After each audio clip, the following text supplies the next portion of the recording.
Hello Cash Heroes. Welcome to this week's video on the 10 money habits that make you poor. If this is your first time on this channel, please don't forget to click the subscribe button, like and share the video. Breaking free from financial difficulty doesn't happen instantaneously, as it is indulging in bad money habits over time that would have put you in the difficult financial situation you find yourself today. It is therefore essential to first understand that these habits are bad, and ensuring you put plans in place to rid yourselves of them. This video aims to help you identify what these habits are, so that you can break free from them. Without much ado, let's get ready to rumble.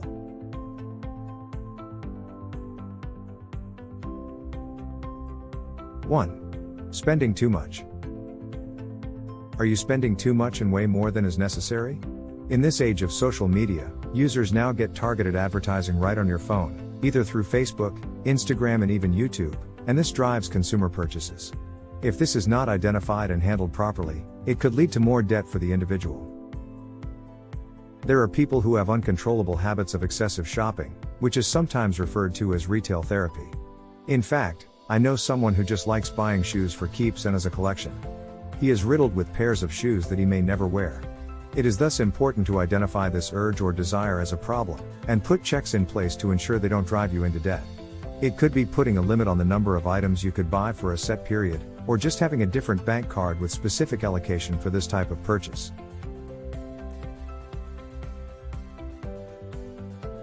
2.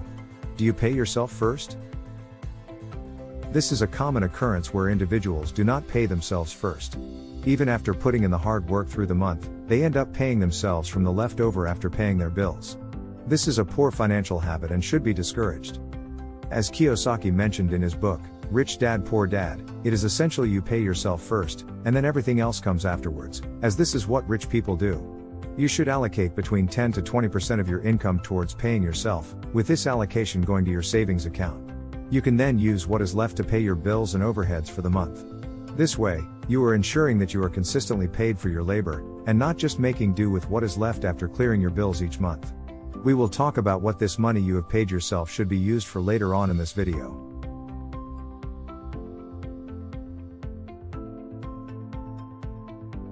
3. No savings buffer. As you probably know, it is improbable to predict the future, hence this popular saying, to always save for the rainy day. Life does happen, and when it does, you may find yourself with unexpected expenses for an emergency such as sickness, accidents, family problems, etc. This is when you do not want to dip into your investment, and surely not in 2023 where you should be a buyer of stocks and not a seller. As there is a 76% chance that there will be a bull market this year based on historical data, you surely do not want to sell your stocks in case of eventualities. This is where a contingency fund or savings buffer comes into play. We already discussed this in one of our previous videos, 7 steps to becoming a millionaire in 2023. 4. Having bad debt. This is linked to point 1 on excessive spending. There is a very popular guide for expenses where unless you can afford to pay for an item in cash, then you should not be paying for it with any type of debt. In fact, if you cannot afford the item 3 times over, then you probably shouldn't be buying it. People are getting more and more comfortable with debt, especially bad debt. The average interest on credit cards is over 20%, so if you don't pay off your credit card debt each month, you end up stacking up debt, which would be impossible to pay off, especially if you are paying the minimum each month. I will go as far as saying that you should not even think about savings or even investing if you have got bad debt. I know it is easier said than done, but this is a habit that we all need to cultivate.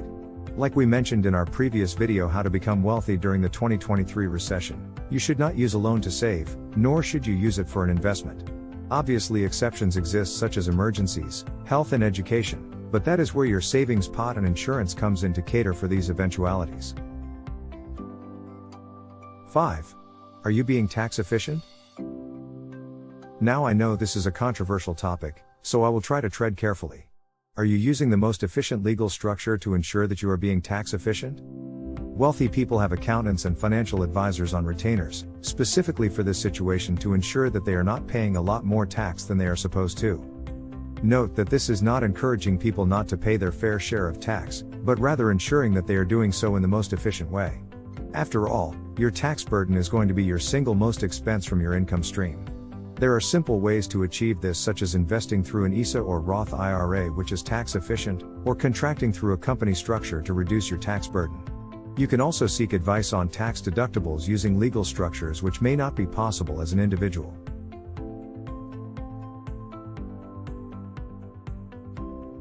Six. What is your investment routine? In one of our videos we talked about where the largest portion of your net worth should be kept. There is a popular saying that time in the market is much more important than timing the market. And there are a lot of people sitting on huge sums of cash greater than 20%, and waiting for the best time to enter the market.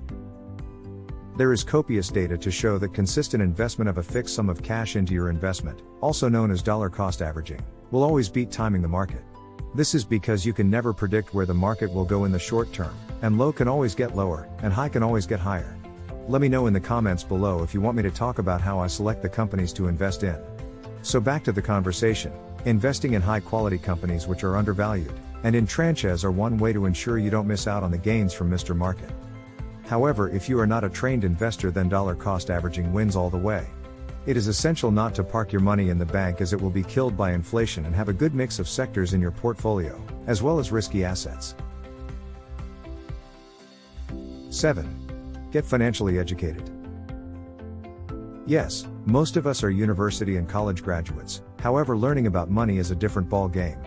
Most university curriculum do not teach about money, financial savviness, or investment. So it is essential you enroll yourself in the School of Financial Education. This could be through paid webinars, financial courses on e-learning websites, or trying to learn under a mentor. It is important, though, that you are willing to practice what you will learn. There is really no point in learning and not doing, so if you do not have the time, determination, hunger, drive, or motivation to do the do, then this is probably not for you. Educate yourself about finance, and this is where this channel Let's Discuss Cash comes in. We create videos to help you gain financial education and grow your wealth. In this video's description, I have listed my 5 most favorite books on financial freedom, which I encourage you to read to learn more about growing your wealth and being financially free. 8. Track your expenses and income. In the words of James Harrington, you cannot solve a problem at the same level at which it was created.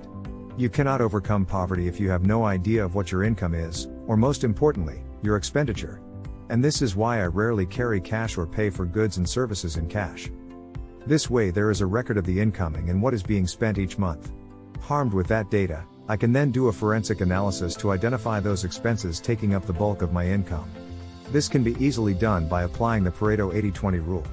That is, 80% of effects are from 20% of causes. You also need to avoid lifestyle inflation as well. As the more you earn, the more you spend. Set a date night to review your budget weekly, and you can manage this properly using a budget tracker. I have included my preferred one in this video's description. 9. Not increasing your cash flow or savings. You can usually increase your savings through the standard means, such as increasing your savings allocation pot, but there is a limit to what you can do in that regard. However, you can still keep that allocation constant and end up saving more if you generate more income. Say for instance, you save 10% each month from your salary. If your salary increases, the percentage saved may still remain the same, but the absolute value of the savings increases. This is where having a side hustle to generate more income comes into play. Further improving yourself and your skills will also increase your market value and your ability to command more salary. You can also grow your savings by investing in other to generate dividends, which can also help build your cash flow. Starting a side hustle or asking for a pay rise are also means of increasing your cash flow. 10. Lean spending. This is a term that is commonly associated with manufacturing, but can also be borrowed for financial education. Are you reducing and eliminating waste? Have you gone through your expenses with a fine comb, and canceled any subscription you hardly use which consistently eat into your savings pot? I can guarantee that there are lots of people that have lots of online subscriptions which they do not use in 6 months or even a year. Some even agree to a 7-day trial on an app, but then forget to cancel their subscription, and have been charged monthly for it ever since. Take a review of your subscriptions by going through your bank statements. Do you have any memberships, gyms or magazine, which you haven't used in 2 months? If this is the case, then you do not really need them and can be cancelled. In fact, you can take it a notch further, and share subscriptions with friends if the subscription service allows it. That way, you have saved yourself a full subscription cost. So folks, these are my top 10 tips. Check out my YouTube channel for the full video. If you learned something from the video, then please, like, share and subscribe for more content from Let's Discuss Cash.